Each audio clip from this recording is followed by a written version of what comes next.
نحمده ونصلي على رسوله الكريم أما بعد أعوذ بالله من الشيطان الرجيم بسم الله الرحمن الرحيم وأقم الصلاة وآتوا الزكاة واركعوا مع الراكعين সমস্ত প্রশংসা সমস্ত গুণগান সমস্ত গুণগান সেই মহান আল্লাহর জন্য যিনার প্রশংসা করে শেষ করতে পারে না তাই ছোট্ট একটি বলেন আলহামদুলিল্লাহ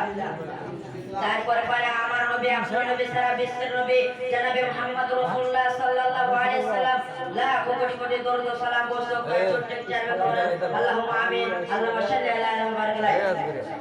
আমার পাশে বসে সম্মানিত সভাপতি এবং উপস্থিত আছেন ছোট বড় তরুণ আমি যে বিষয় নিয়ে কন্ট্রোল মেরে এই বিষয়টির নাম হচ্ছে নামাজ ও তার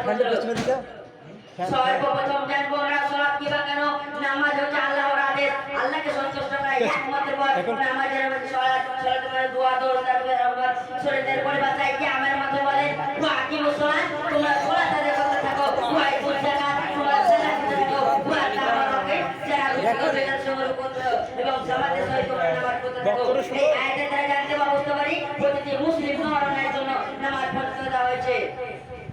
রাসূল সাল্লাল্লাহু আলাইহি সাল্লাম বলেন আপনাদের সন্তান যখন 7 বছর বয়স হবে তখন নামাজ পড়তে দিবেন আপনার সন্তান যখন 10 বছর পূর্ণ হবে তখন নামাজ পড়তে করুন নামাজ যদি না পড়ে আঘাত করতে থাকুন এও বলা হয়েছে বিছানা থেকে আলাদা রাখতে অন্য একটি আয়াতের মধ্যে বলেন ওয়ালা ফালাল মুমিনিন আল্লাযিনা হুম সালাতুহু খাশিউন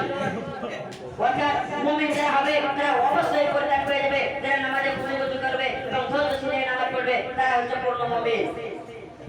অন্য একটি হাদিসের মধ্যে বলে বাইনাল আবদি ওয়া বাইনাল কুফরি তারপর সালাত অর্থাৎ মুমিন আর কাফেরের মধ্যে পার্থক্য হচ্ছে নামাজ যারা নামাজকে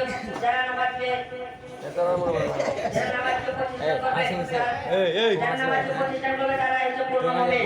অন্য একটি হাদিসের মধ্যে বলে আসসালাতু মিফতাহুল জান্নাত যারা নামাজকে প্রতিষ্ঠা করবে তারা জান্নাতে কোনো অসুবিধা হবে না অন্য একটি হাদিসের মধ্যে বলেন হাল তাসমাউন নিদা বিসসালাতি ক্বালা নাআম ফাআজিব ওয়াজা উম্মে মাকতুম তুমি কি আযান শুনতে পাও তখন বলল হ্যাঁ জি আমি আযান শুনতে পাই তখন বলল যখন মসজিদে এসে নামাজ পড়তে হবে তাহলে খানা মানুষ করে যে মসজিদে এসে নামাজ পড়লে বলা হয়